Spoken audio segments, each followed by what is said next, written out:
welcome to episode 101 of the City Brew Tours podcast, where we explore the best craft beer scenes all across the United States. I'm your host, Brian.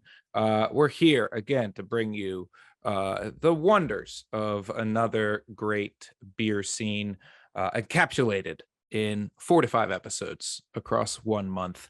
And here to be joined for these Grand Rapidian episodes, joined again by my co-host, a real flummox of words there. Say hi to my friend Glenn. Hi, Glenn. Hey, Brian. Great to be here. How was your weekend? It was week. Since we're doing people once a week here, I should say, how was your week? Week was good. Had some good shifts in the tap room last week. Some good weather towards the end of the week. Had a good day at the climbing gym on Sunday. Definitely. Very nice. Had some good climbs. Felt strong, felt nimble. Yeah. How you doing? How's your week been? Oh, it's been good. I was sort of all week. I've been planning towards this, something that I do regularly at my apartment. I have some of the few of the beer vendors over when I seem to have when my beer fridge fills up, and I have what I call Stouta-palooza. In fact, I apologize. I haven't had time to completely clean up from it because I live in a New York City apartment, and the same table I use for the beer is the table I use for my podcast studio. So I haven't quite gotten rid of all the empties here. So, or actually, as we in the Beer Ventureverse call it, the kill wall. All the beers that we finish, we put then sort of we marvel on what we've consumed over the afternoon. This was the afternoon into evening. It was nice. People came in shifts. It was great. I mean, is it a beer share if there isn't a picture of all the beers that you drank at the end of it? Oh, well, yeah. I didn't know if kill wall was a universally accepted term, but that's just, I think Mike Birch was the first one I ever heard come up with that one, and I've used it ever since. Yeah. I don't think I've ever heard that term. I don't think I've ever heard that term. He may have invented before. It. Yeah. Okay. All right. Well, good for Mike Birch. Good for Mike Birch.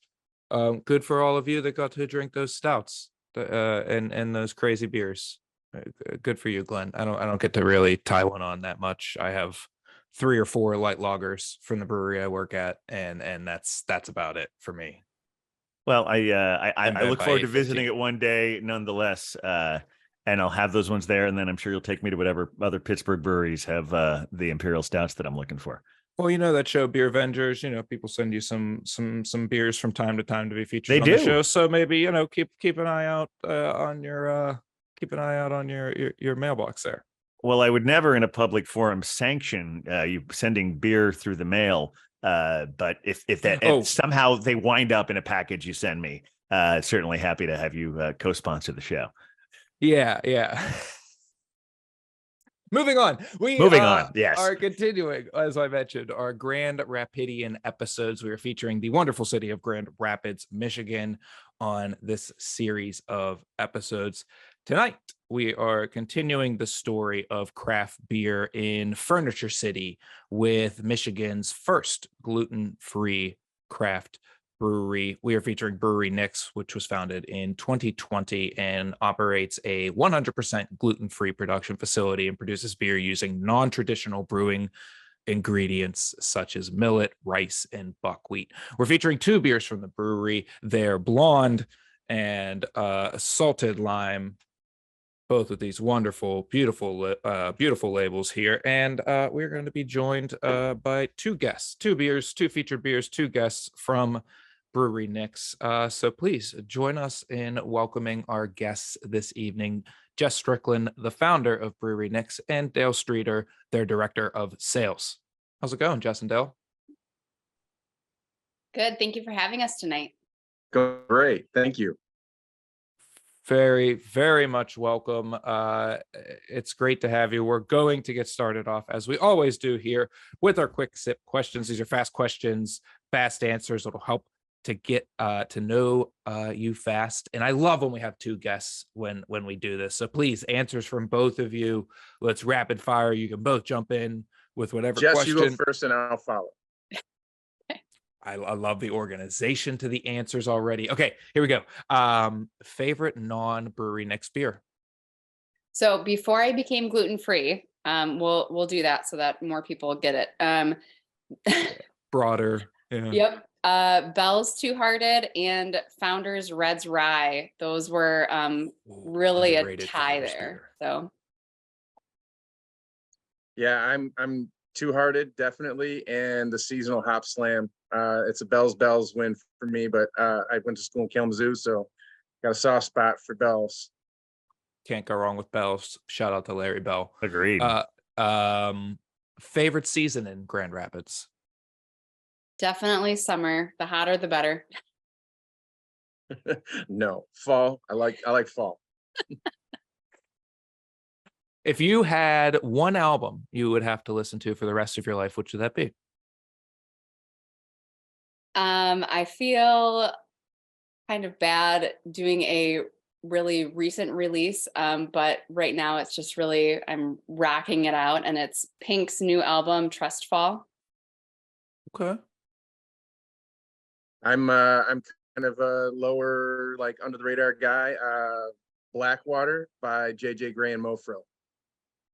Ooh, deep pull. And there's no cop out answers to that if it's a new album or whatever. I think the only cop out answer would be like, I'm gonna take Now That's What I Call Hits volume whatever. I think we might have to take issue with it. Is that an old the whole K-Tel thing? K-Tel? I don't know. I'm just making Oh, fun they of were the Now one. I That's was What one Call of those Hits. ones you like you're watching late at night saying, now here's the hits of the 90s from K-Tel. Yeah.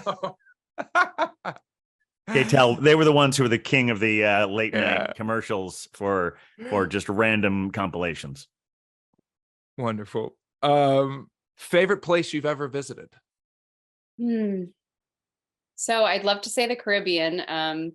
It is one of my favorites, but I lived right outside of Portland, Oregon for a few years, and I would go back to Portland any day. Mine's a double. It's Lucerne, Switzerland, and Tokyo, Japan. It's hard for me to say one versus the other because they both had unique opportunities, but they were both very fascinating and beautiful at the same time. So, wow, they both sound very interesting. I have been to Portland, and I very much love Portland as well. So I'm gonna favor Jess's answer. I don't know why I'm like picking that. That's not how we do this. I don't know. I'm picking favorites. I've never Like, been I to like Portland, it. so I can't even. I'm trying to stay very explain on neutral here, Brian. I'm a little disappointed in you. Shout out to Multnomah County. Our final big quick sip question: have either of you ever seen Bigfoot? Absolutely. That's a elusive very creature. Wow. Jess, please elaborate. That's a very Yeah, that's the most No, definitive version I've there's ever no heard of that elaboration. question. The answer is just yes. That was it. That was the end. I'm gonna say I've only seen signs of Bigfoot, but I'm quite certain that I was in the same area as Bigfoot more than once in my life. There's this place up in the UP. There's UP of Michigan. It's like its own separate state, That's where he is. and that's where Bigfoot lives. And I've been to the UP a lot. So yeah. I'm learning so much this month. In wonderful fact, answers. and listening to all these and keep hearing the word sip over and over again, I'm just getting very thirsty. So I think, Brian, do you think we should move on to our first beer? Absolutely.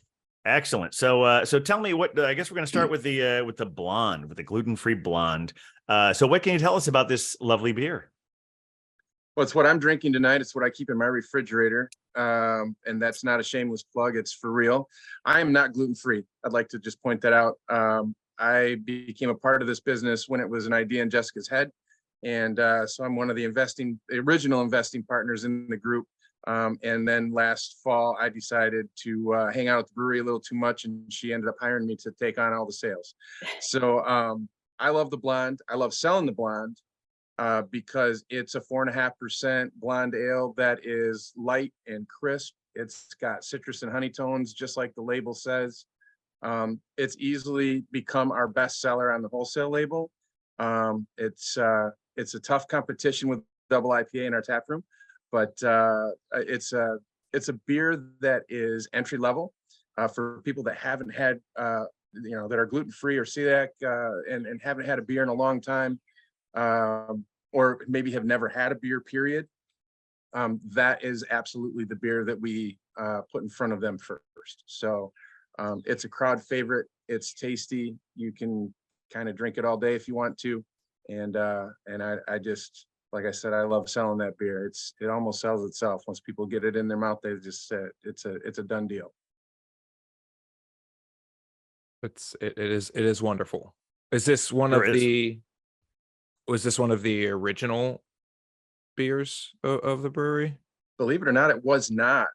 We started our distribution before our tap room opened. Distribution started in December of 2021, and there were 3 wholesale labels that we used. There was a lager, a Bavarian lager, the stout, and the double IPA. Right before the tap room opened, which was July 22, we brewed the blonde ale, and we started to do sales out of the tap room only, and which included package to goes, 4 packs to go. But once the tap room opened, we really couldn't brew that beer fast enough. And so from there, we decided to switch out the lager in our wholesale label with this blonde ale. And that was in October, November, somewhere around there. And it's clearly become our best seller in the wholesale label. Yeah, I'm very much enjoying this. Super crushable, really nice citrusy notes. I get a little bit of pear too. It's very pleasant, very wonderful. Glenn, Yeah, thoughts? I agreed. It's I'm trying to retire, or at least excise from my vocabulary describing beer as drinkable, because to me that's just the basically like saying food is edible. But yeah, crushable is good. I'm also a fan of quaffable, which it very much You is. sound smart saying that. Yeah, but it's also it's not a sipping beer. It's a one you can quaff, and as you said, drink all day at 4.5%. But also I always worry anytime something goes too much under 5% that there's a possibility it might be weak. But this has got a really great strong flavor to it. That fruit nice is body. the nice body. The fruit is in there, but it's not overwhelming. It's not dominating. It still tastes like a beer. Just really nice. I'm enjoying it a lot. I think when we went to figure out ways to describe it, one of the first words that came out was crushable. So I appreciate that you guys threw that word out there. It certainly is. It's definitely a nice lawnmower beer. Dang, what's the alliteration somebody came up with? Not a porch puncher. This is interesting to no one other than me. Yeah. Next question. Well, I always funny to me because I always know, even though I live in an apartment in New York City for the last 23 years and I haven't mowed a lawn since I can remember, but I still always know exactly what you mean when anyone says, oh, yeah, this is a lawnmower beer. A porch pounder. Yeah, a porch pounder. All right, there you go. Moving on, though, I'd like to dig in further on the brewing process behind these beers. We've mentioned already that you are a gluten-free brewery operating a 100% gluten-free production facility. Most people know that beer is typically brewed with malted barley, requires malted grains to create alcohol and the malty flavors that we associate with beer. But Brewery Nyx does things different, using different alternative grains to produce gluten-free beers. Can you talk more about the challenges behind operating a gluten-free facility and what those different ingredients challenge the brew team? Yeah, so I'll go ahead and take that. So we're a brewery. We use grains and we brew those grains and we pull out the sugars and use yeast and convert that into alcohol, and it's still beer. But the thing that we do differently, because we have to be gluten-free, so most breweries use, as you were saying, barley, also rye and wheat. And those are the 3 grains that naturally contain the gluten protein. And so we have to use everything but that. Or anything but that, I guess. And what we have found is using ancient grains like millet and buckwheat, and then also rice, we can get some of those grains malted. There are a couple malt houses in the country that are dedicated gluten-free malt houses. And that's where we get most of our grains from that create the grain bill. And this is something that separates us a little bit from some other gluten-free breweries. A lot of places use sorghum. That's I'm not gonna say that. Everyone's just been trying to find a way to make beer more available to people who have gluten intolerances. And you know what? Sorghum is a gluten-free grain, and it's an inexpensive grain. As far as gluten-free goes, gluten-free material is really expensive. So if you want to make a gluten-free beer that is in the same price point as other breweries, you kind of have to go with, you got to put sorghum in there somewhere, or extracts, or some of those processed materials. But so what we are doing, what we really stand on is we're going back to the what we saw in Grand Rapids, Beer City. It was the transition going into the full grain recipes, not using extracts. And then again, we're going to 100% gluten-free grains. So we're using those ancient grains, and we're using rice. And that's how we get our product to taste like, as you guys are talking about the blonde, like you're comparing it to regular beer, which I would like to, point that out, that's kind of a big deal. Usually with gluten-free beer, it's like, oh, I guess I could drink that, or I guess it tastes okay, or it kind of tastes like this. But no, like the beer that we are making is it can stand alongside any other regular gluten containing beer, because it tastes like real beer. It tastes like real craft beer, and that's our whole platform. Yeah, it really does taste like a real beer. In fact, I think I've been lucky that most of the gluten-free places I've gone to, well, I haven't seen many at all on the East Coast. The best ones I've tasted there's one in Washington State, and I've had 1 or 2 from California. But it's great that they're coming on the West Coast. And also, I know you've only been in business for a few years, but you have a lot of styles already. One thing I've noticed in all the gluten-free breweries that I've gone to is that I haven't really seen lambics. And I'm curious, are there specific limitations for why lambic is more of a challenge? And do you have any plans to meet that challenge?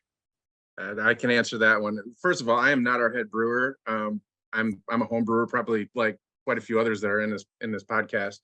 Our brewer, Nick, is an absolute genius. One of the most talented. I thought I knew a lot about brewing beer, right? I've been brewing beer for 25 years. I don't know a thing. All right.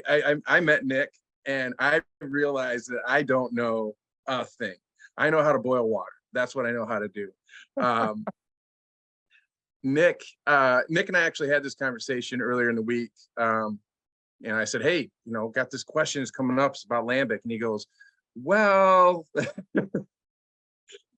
I won't give you the whole Nick answer, but ultimately, like, the true lambics take about 3 years to really introduce. And that's how long you've been doing this. Yeah. Yeah. We've only, we're on about 16 months of distribution. And as far as that lambic style goes, we have the salted lime is kind of in that sour family. It's not a sour, but it's got that feel to it. We're doing a collaboration with a local brewery, a brewery that's we're very good friends with here in Grand Rapids. That's going to have it's going to be a fruited sour of sorts. And, so as far as the lambic goes, Nick said, probably not anytime soon. I think if we, but it's on your wish list, it sounds like. That's the thing about Nick. Nick loves to experiment. Yeah. I don't know. Jessica is going to help me out with this maybe, but I think we're sitting on somewhere close to 20 recipes that we have in the brew house, somewhere around there. Is that about right? And I mean, the beers that he's created and the taste profiles that he's put together with the ancient grains is amazing. We've got a Hefeweizen that we only sell in the tap room. I mean, it was spot on. I put that beer in front of somebody, a friend of mine. I didn't tell him what it was, and he's like, "Oh, that's a pretty good Hefe." And I'm like, "Yeah. Oh, by the way, it's gluten free. It's made with millet and rice and buckwheat." He goes, "Shut up," And it was just it.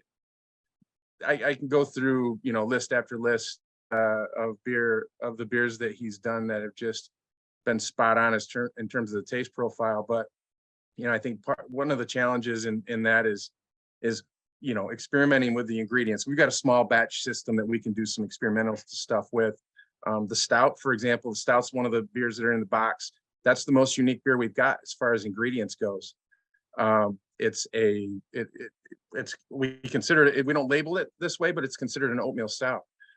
It's the only beer that we have that has oats in it, and our oats come from a certified gluten-free facility. So,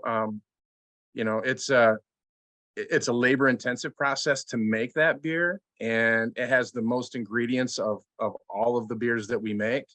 But when you taste it, it's spot on. I mean, you really can't tell the difference between that and a gluten-induced beer. I do have one more question, follow up to that about the challenges, but I saw we had a question in the chat that actually the question I had. I saw all of you give each other knowing looks when the question of sorghum came up, but I feel like I'm a total neophyte as far as I've heard that you mentioned the benefits of why people use it, and the question that we're seeing in the chat is sorghum why I haven't liked most gluten-free beers, and I guess the question I was thinking along with that is so obviously we know why some people are motivated to. What are the best reasons why sorghum is something you want to steer away from? What are the limitations of sorghum that made you decide to go a different way? I'll give that one to Jess.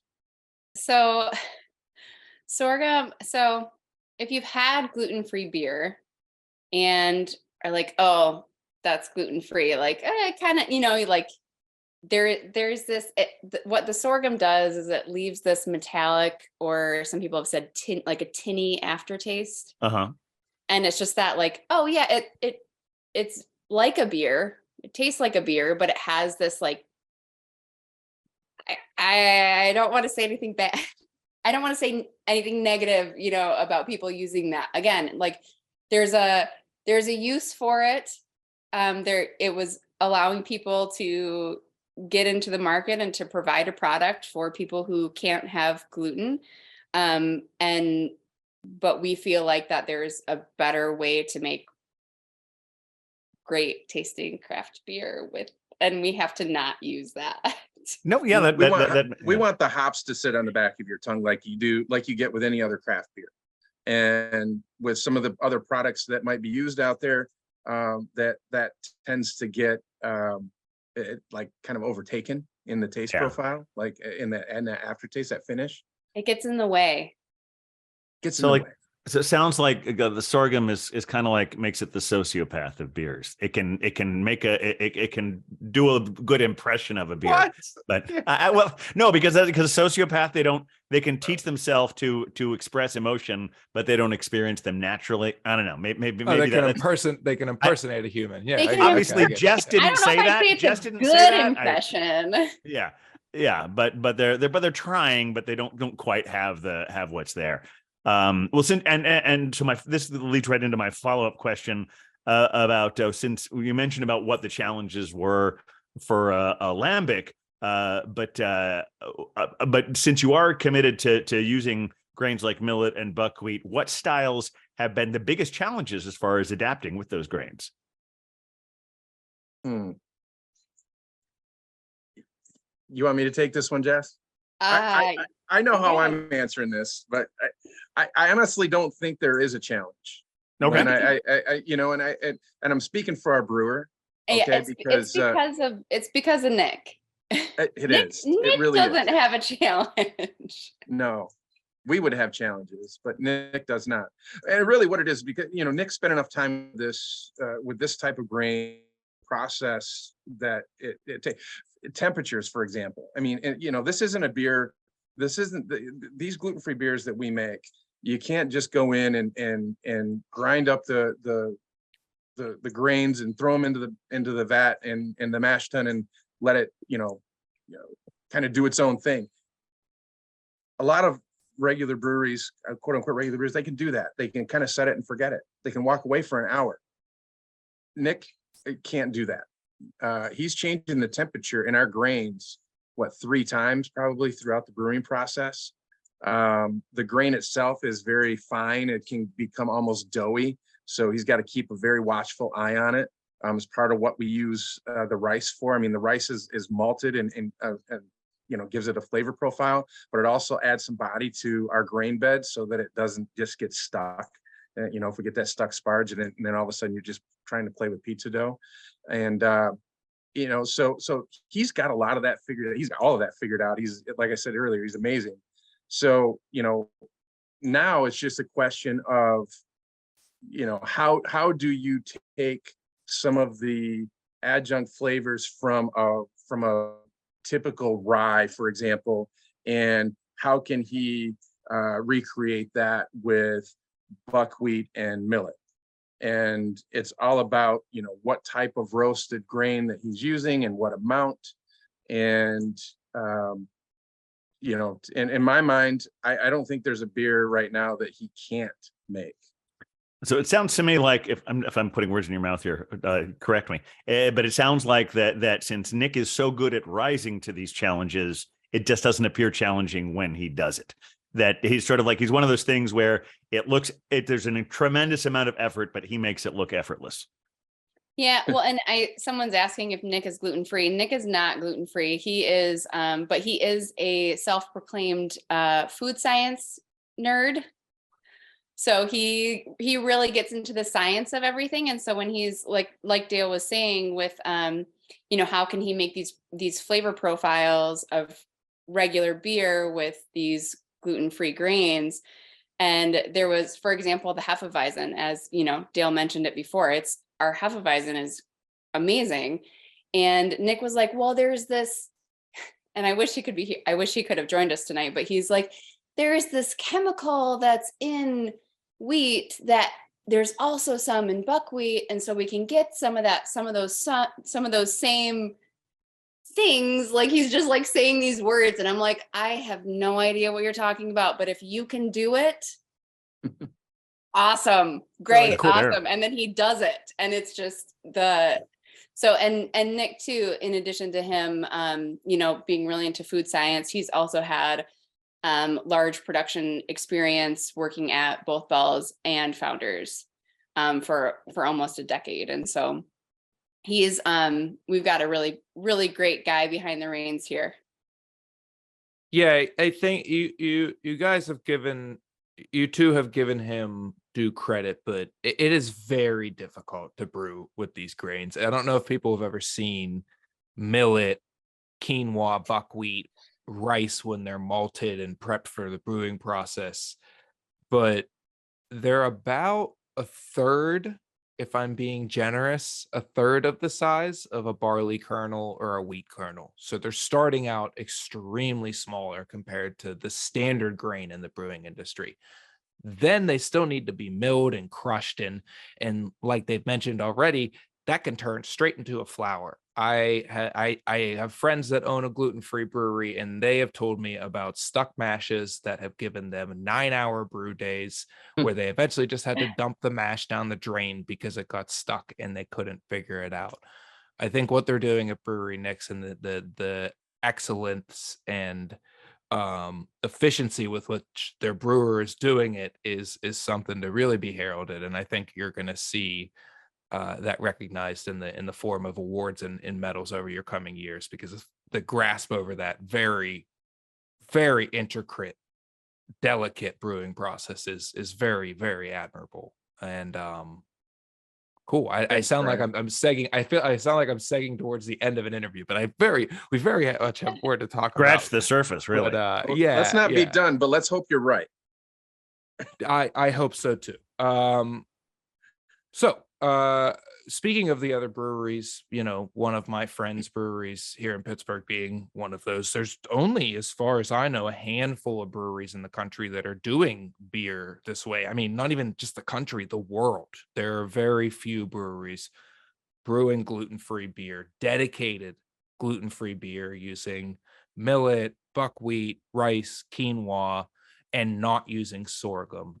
Um, do you feel like there's a special sense of camaraderie between the breweries and the brewers and the employees that are behind producing these gluten-free beers?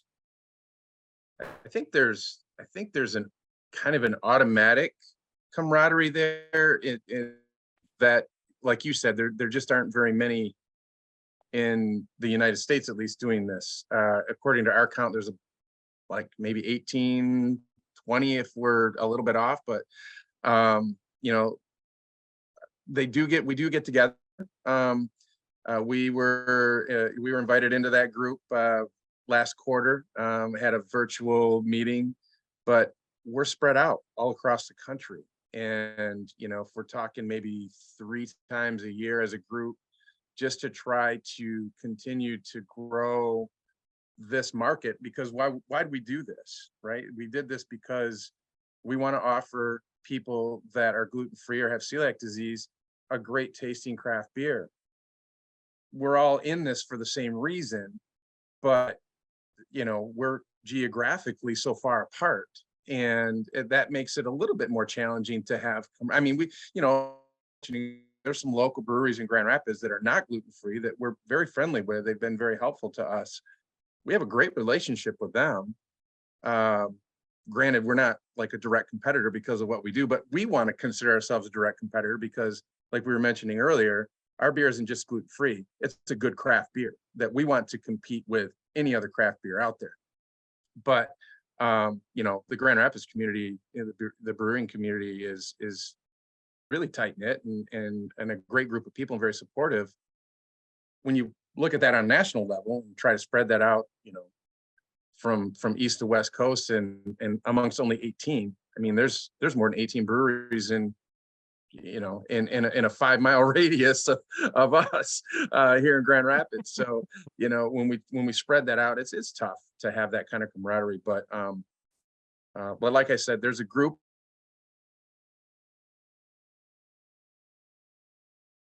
Lost you there for a second, Dale. Well, I would imagine that they almost have to get together and advocate for themselves and like, hey, here's the new things we're learning about grains and the malting availability and how efficient the malting processes are getting, because there is the Brewers Association, and a lot of what the Brewers Association does would be applicable to gluten-free facilities, but there's a lot of material sourcing information and education that the Brewers Association does that would not be applicable to gluten-free breweries. So I imagine just having someone that's a phone call away or an email away to say, hey, you know anybody else that has millet available, could be a big help when you're doing something that just a couple other people are doing in the country.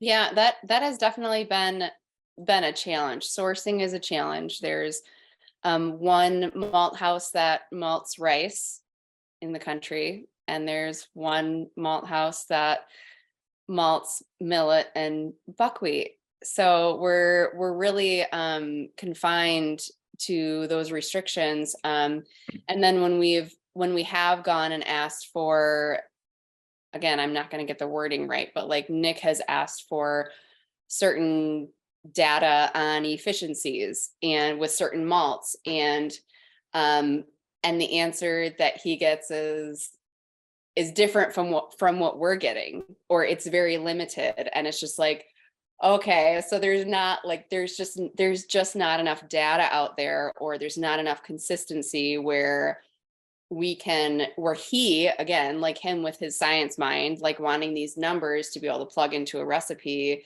to have a very specific output, that seems to be a challenge.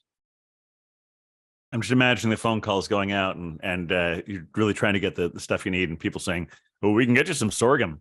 I just imagine that being part of it. Like, nope, sorry, we told you last time. No more sorghum. Speaking of all these great beers, why don't we get into our second beer here? What can you tell us about Great this idea. salted lime?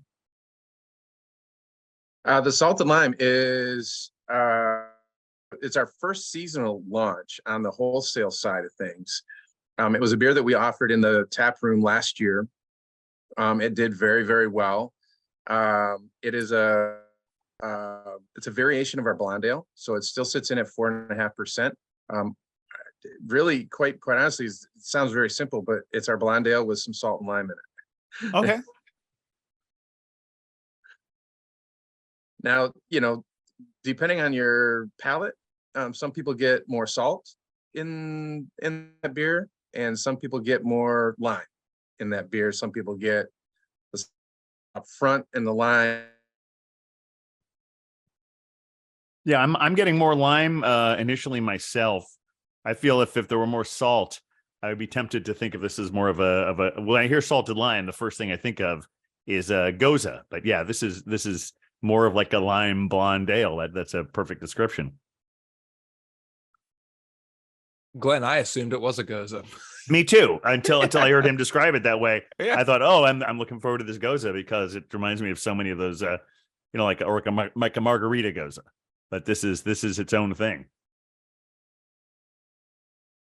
Yeah, I get the lime on the nose, and then the salt really comes through in the finish and makes for just a wonderful, cohesive drinking experience from start to finish. It's a great summer beer, nice and refreshing. I love throwing in a shot of tequila if I'm feeling up to it. Oh my God. I have another can. That's what I'm doing with the next can. Oh, good for you, Brian. Yeah. That's a good move. It's the only way you're gonna get one of these in Pennsylvania right now, I guess. And I'll apologize for keep cutting out. My kids have gotten home, so I think they're taking over my signal here. How dare they? I know. Can't the family Wi-Fi can't support online gaming and online podcasting. It's true.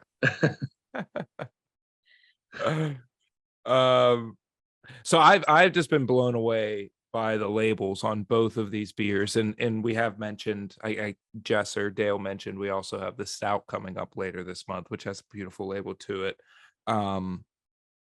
But the design is striking and eye-catching, and I believe there's some symbolism to the artistic choices. Can you elaborate on these labels and how they tie into the overall brand of Brewery Nyx? Yeah. So, first of all, Nyx, Goddess Nyx. She is our namesake. She is our mascot. I came across the name, or I came across Goddess Nyx. I was reading a book and saw her name, and I was like, oh, that's a fun plan. The word Nyx, meaning without, and since obviously we brew everything without gluten, and the feminine characteristic, I thought that'd be great for the brewery. And then I looked into her and who she was, and found that she was the goddess of death and darkness and chaos. It's like, oh, maybe not. Right?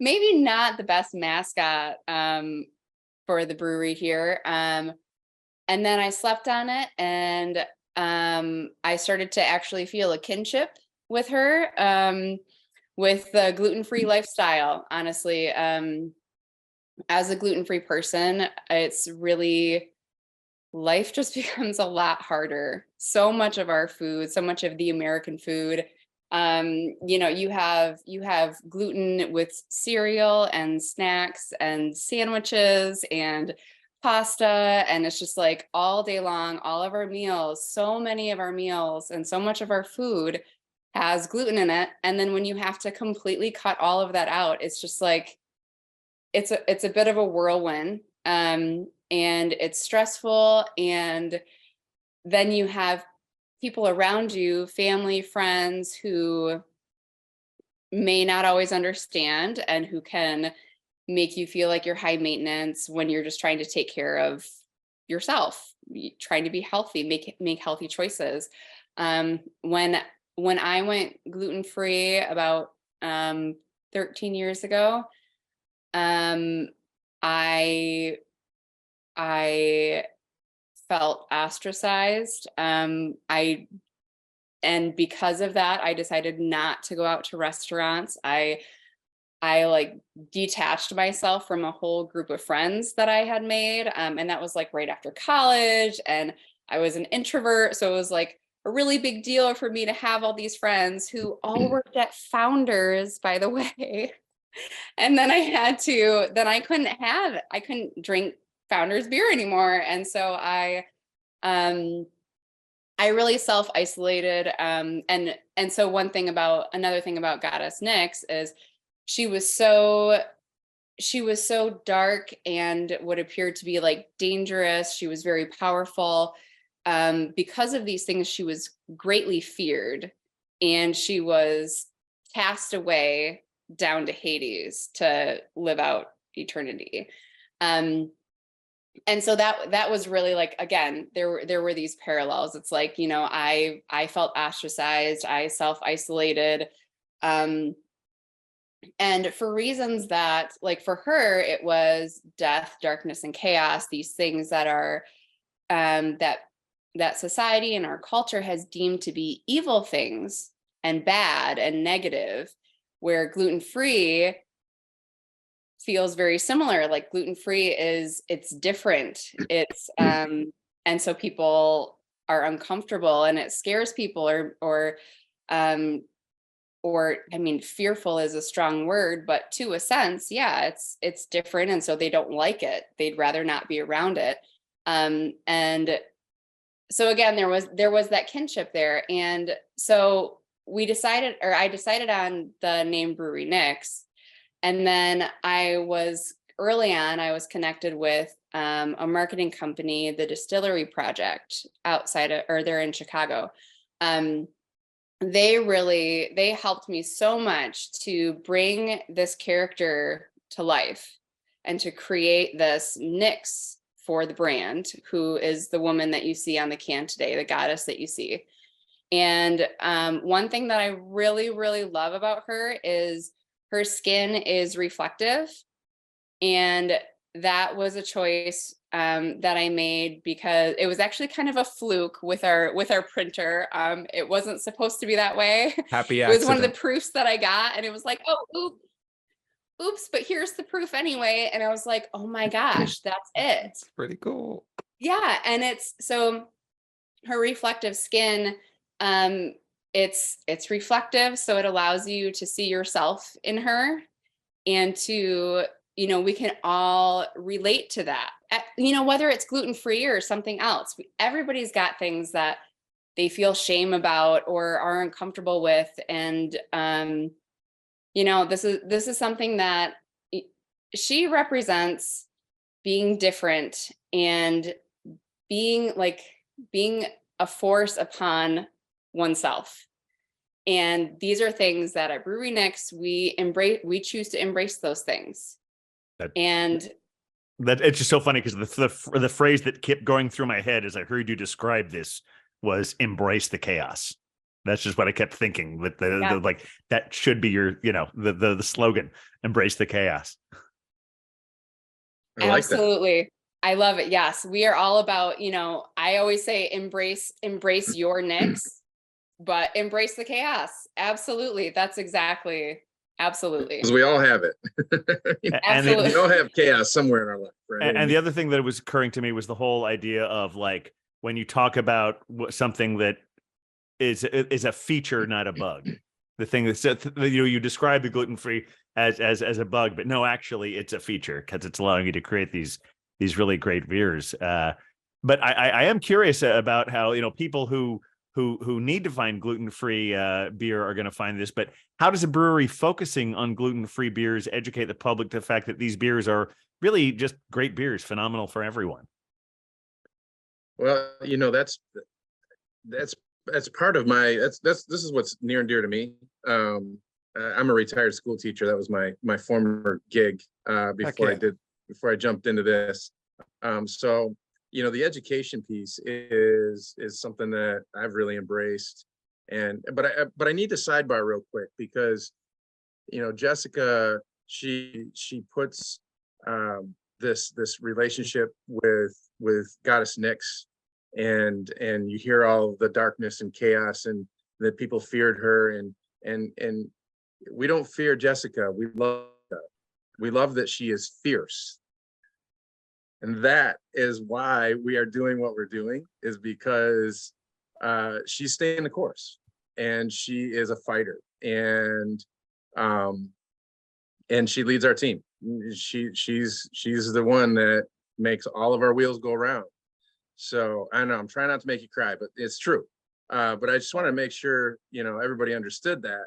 And in the education piece, I do everything in my power to get her in front of people, right? This is part of my job, is to do everything in my power to get her in front of people. Because when people hear her story, they care a little bit more about drinking this beer.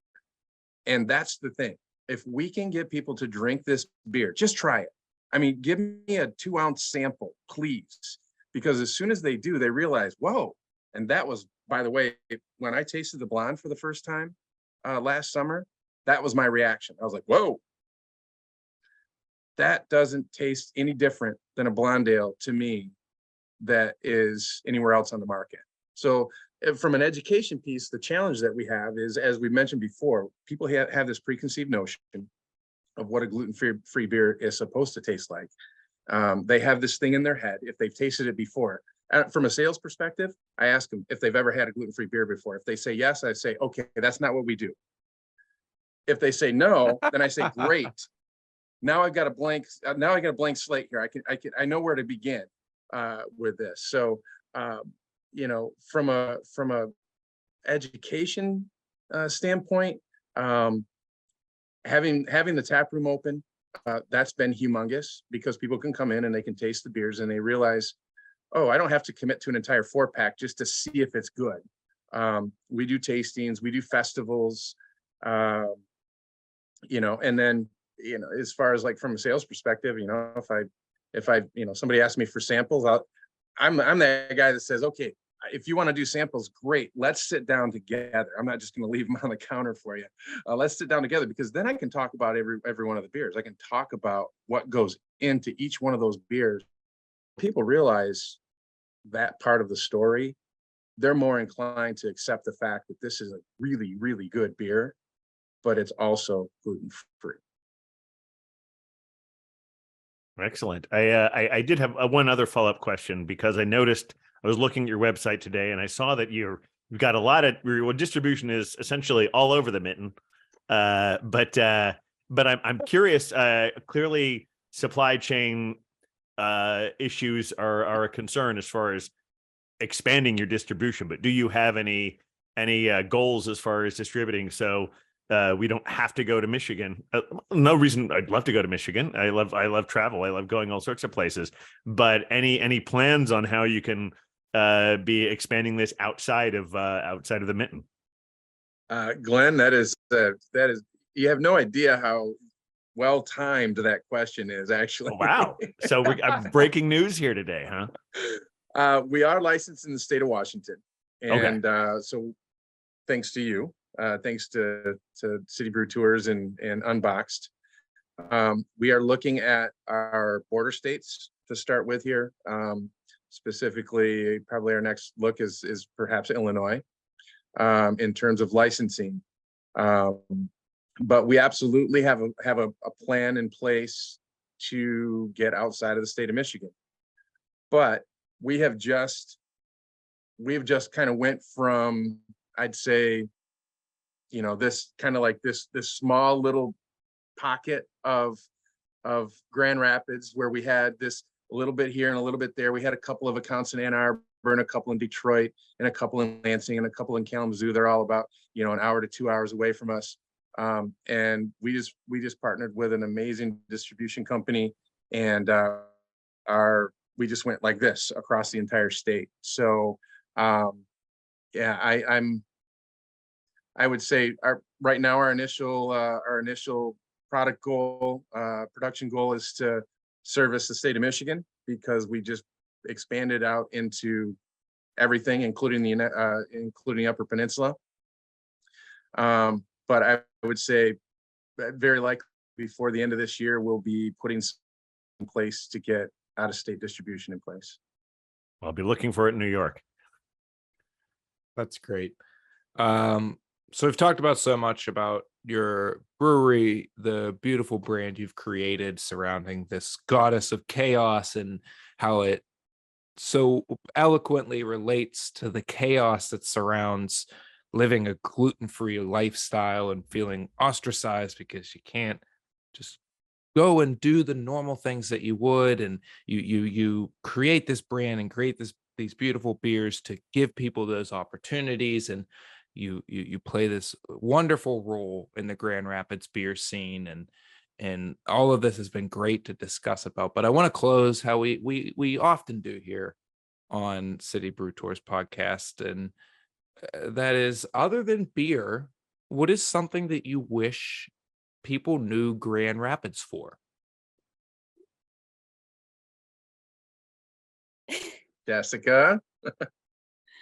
Well, Grand Rapids is beer city, so that's a very hard question. Beside beer, Grand Rapids is, I grew up here. It's and I've moved away a couple times, that I've always come back. It's done a lot in the last, I'd say in the last decade or so, just really building up to be a lot more interesting, I guess. It used to just be a downtown, and now there's a lot more festivals, and there's Art Prize. So they're bringing a bunch of, like, Art Prize is a big thing that's happened over probably the past 10 years, where they bring artists from all across the world to come to this huge competition. And they're just, Grand Rapids has just done a lot to make Grand Rapids interesting. So it's a great place to visit, and but I will not discount all the access to beer around here. Sounds like Grand Rapids got cool. It like started rolling its own cigarettes and Yeah. doing art with non-traditional art stuff, like making art out of pallet wood. That's brewery stuff. Never mind. The worlds are colliding. Yes, But I'm the sure there's reclaimed that, community. Yeah. and We a could lot throw- of we could other throw the really vinyl weird, record in cool there. things. Yeah, vinyl record. Yeah, I started listening to vinyl record. It brought it bought a Crosley that folds up into a suitcase. No, I'm a transplant. I grew up in Lansing. I moved here in 2000. So this is my home. I've lived here longer than anywhere else. Like Jessica, I can't imagine living anywhere else. I've been fortunate to travel all over the world. And I love this place. I mean, we're 30 minutes from Lake Michigan. We got a great climate. We've got 4 seasons. We've got the Grand River that runs right through downtown. We got a vibrant nightlife. We've got several minor league sports teams. Our suburban areas are very affordable to live. It's easy to get around in. So hopefully it stays a little bit of a secret in that regard. We don't have massive traffic jams. So I kind of like to keep it that way. So everybody that's listening, you can come and visit. And then get out. Grab a summer spot. Summer's beautiful here. Get something out on the lake shore. But no, and all joking aside, it's just it's got so much to offer. And I agree with Jessica. The last 10 years, the growth and development, not just from the downtown area, which is where our brewery is located. We're located right downtown. We're like a black south of Founders. Yeah. So, and the continued development that's happening in downtown, and what you'll see happening in the next 3 to 5 years in the downtown area is going to be pretty remarkable.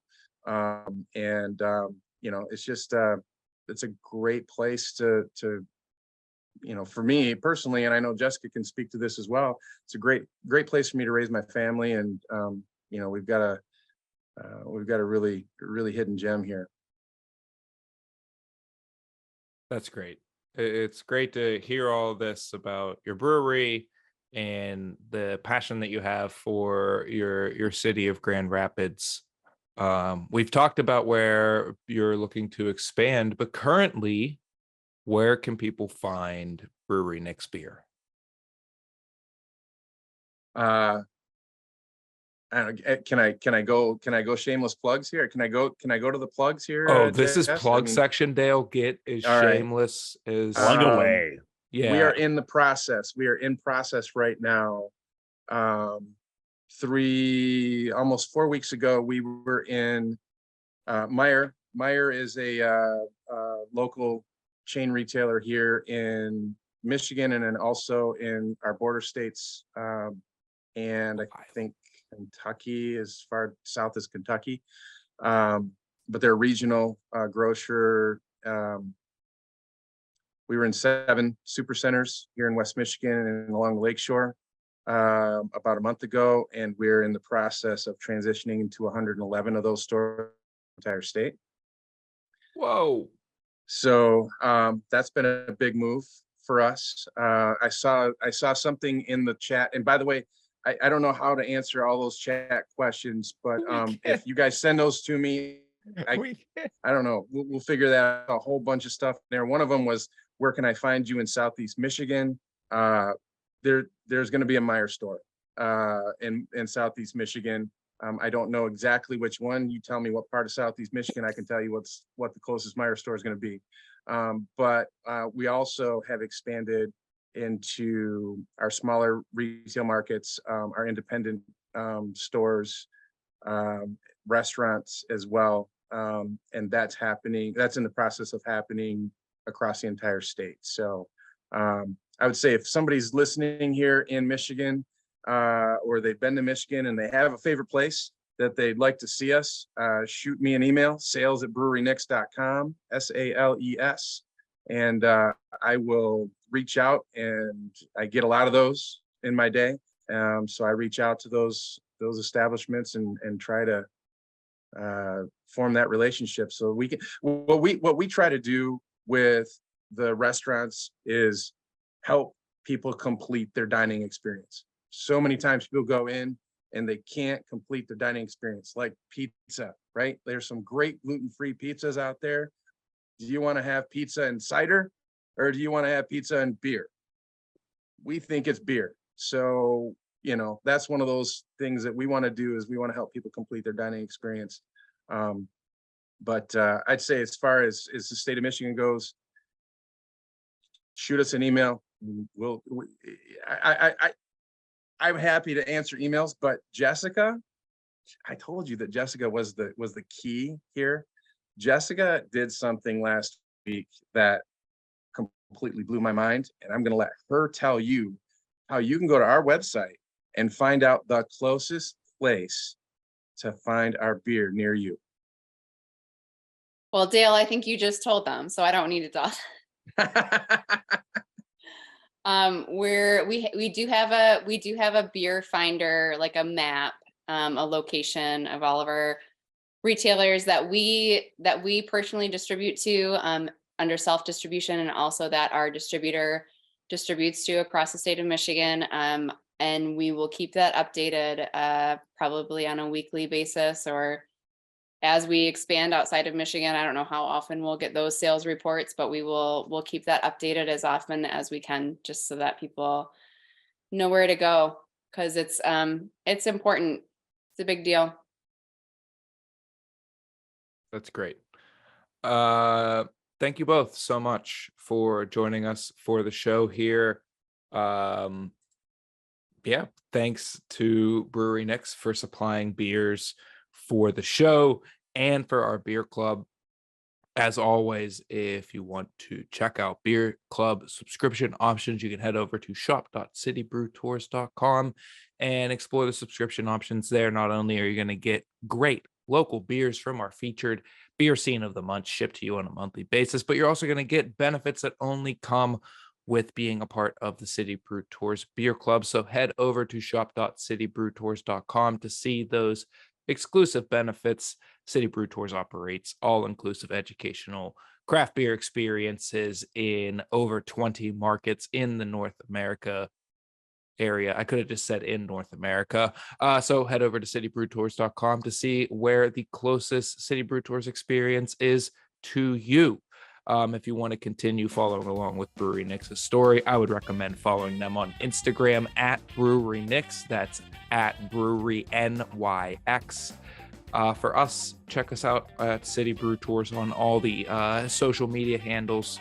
We'll be back next week with our next featured Grand Rapidian brewery.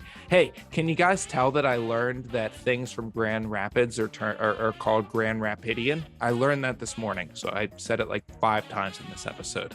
I'm going to make sure I use it the rest of the month. that. Yeah, Grand Rapidian. Grand Rapidian. You nailed it. Wikipedia is wonderful, people. Just dig in there. We'll be back next week with another featured brewery from the Grand Rapids area, Broadleaf Brewery and Spirits, and we'll be talking about 2 wonderful beers from them. But until next week, stay safe, be kind, and support local breweries. Cheers, everybody. Cheers.